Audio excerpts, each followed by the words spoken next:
Di Musnad Ahmad dari hadits Anas radhiyallahu an, ketika kami duduk bersama Rasulullah SAW, duduk di majelis begitu, maka Rasulullah SAW katakan kepada kami, yatla' alaikumul an rajul min ahlil jannah. Sebentar lagi akan datang seseorang yang dia itu ahlul jannah. Sudah Rasul tentukan dia masih hidup, dia ahli surga. Sebentar datang, yang datang ternyata kata Anas seorang sahabat dari Ansor, datang dalam keadaan jenggotnya masih basah, netes-netes air dari wudhunya, dan dia pegang sandalnya dengan tangannya yang sebelah kiri.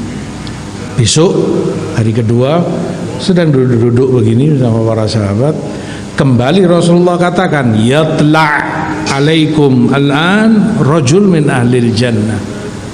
Entar lagi akan datang seorang yang dia adalah ahlul jannah, duduk surga dia.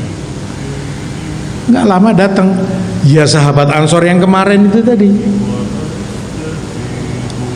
Di hari yang ketiga kembali Rasulullah SAW katakan, yatla' alaikumul an rajul min ahlil jannah, akan datang sebentar lagi orang yang dia ahlil jannah.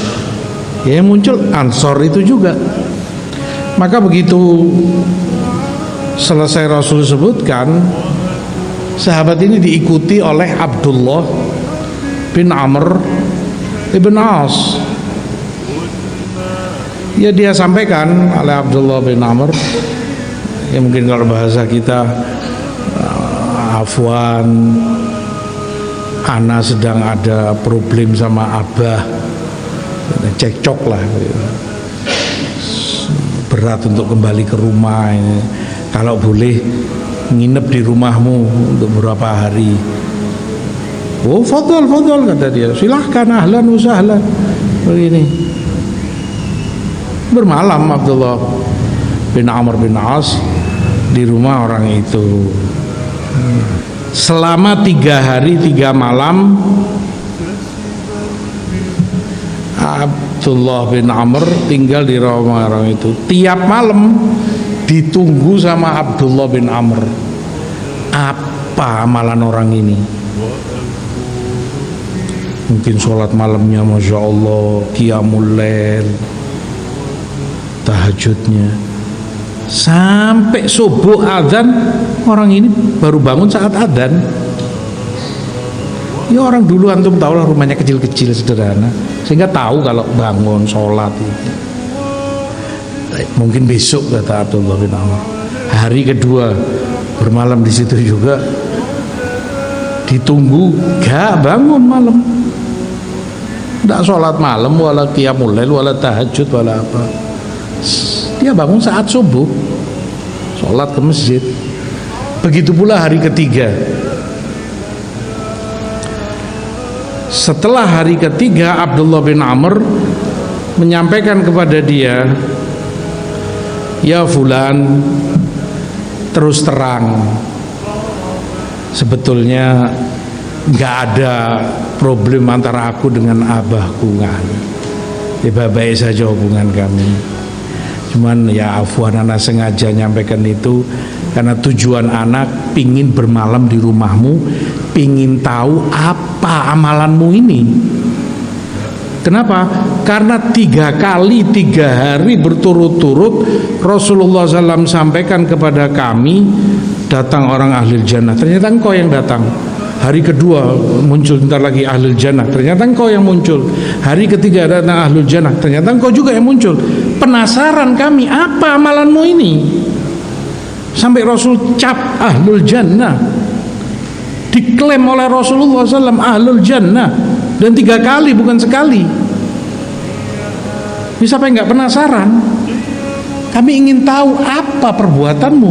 Ternyata 3 hari aku bermalam bersama kamu, nggak ada yang kamu amalkan yang istimewa begitu. Mungkin sholatnya lama atau apa, mungkin puasanya atau apa, ternyata kamu enggak, biasa-biasa saja. Kata Ansori ini, memang kalau amalanku ya seperti yang kau lihat, nggak ada yang istimewa, nggak ada yang lebih, ya seperti yang kau lihat. 5 waktu ya ke masjid, sholat ini itu. Lalu apa, kata Abdullah, pada dirimu ini ada apanya sampai Rasulullah SAW sebegitunya memuji dirimu? Kata sahabat Ansari, kalau engkau ingin tahu, kalau amalanku seperti yang lain, engkau tahu sendiri, 3 hari bermalam sudah cukup lah. Tapi kalau engkau ingin tahu, ghaira anni la ajidu fi nafsi li ahadin minal muslimina ghisya. 1, aku enggak pernah nipu-nipu ke kaum muslimin, enggak pernah ghish, enggak pernah nipu. Wala ahsud ahadan ala khair a'tahullah. Iya. Yang kedua, aku enggak pernah hasad, iri, dengki atas apa yang Allah berikan pada dia dan itu tidak Allah berikan padaku. Alhamdulillah saudaraku fulan Allah kasih ini, Allah kasih itu, walaupun aku tidak mendapatkan itu. Aku nggak pernah hasad. Hanya itu. Ya, cuman itu. Nggak pernah nipu, nggak pernah hasad terhadap apa yang Allah berikan pada orang lain dan tidak Allah berikan padanya. Maka kata Abdullah bin Amr, hadhihi allati balaghat bika, ini yang membuat kamu mendapat klaim dari Rasulullah SAW, min ahlil jannah. Lalu Abdullah katakan, wahiyallati la tutaq, dan itu yang enggak semua orang mampu memilikinya. Mungkin orang sholat malam bisa, ya berat-berat tapi bisalah diusahakan, nyetel alarm kah atau apa, istrinya suruh bangunkan atau apa, ya Allah bangun sholat 2 rakaat 4 rakaat berapa.